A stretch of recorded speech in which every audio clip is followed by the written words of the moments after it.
ఓం విష్ణాయ నమః. మాఘపురాణము 7వ అధ్యాయము.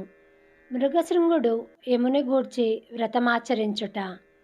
ఆ విధముగా ఏనుగునకు శాప విమోచనమైన తరువాత మరల మృగశృంగుడు కావేరీ నదిలో దిగి అకాల మృత్యువు వాతబడిన ఆ ముగ్గురు కన్యలను బ్రతికించు నిమిత్తము యమధర్మరాజును గురించి తపస్సు చేయనారంభించినాడు.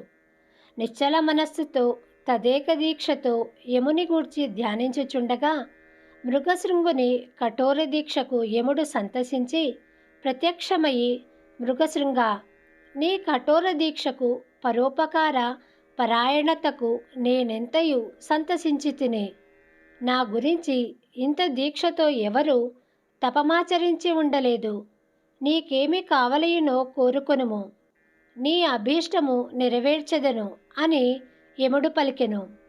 ఆ పలుకులు విని మృగశృంగుడు కన్నులు తెరిచి చూడగా యముడు తన ఎదుట నిలబడియున్నాడు.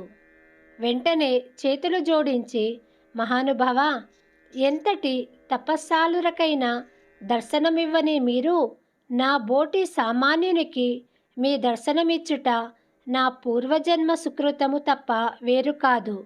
అకాల మరణమునకు పాల్పడిన ఆ ముగ్గురు కన్యలను బ్రతికించి నన్ను సంతృప్తిని చేయుడు అని ప్రార్థించెను.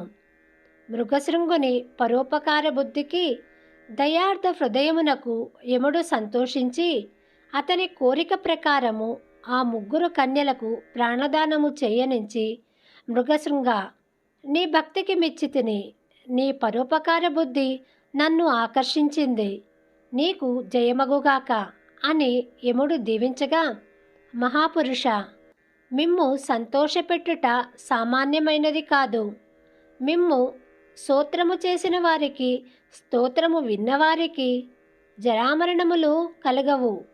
అట్టి వారికి అన్ని విధముల శుభములు కలుగునట్టులా అనుగ్రహింపుము అని ప్రార్థించగా, అటులనే నీ కోరిక సఫలమగుగాక అని యమధర్మరాజు దీవించి అదృశ్యుడైనాడు. 7వ అధ్యాయము సంపూర్ణము. శుభం భవత్తు.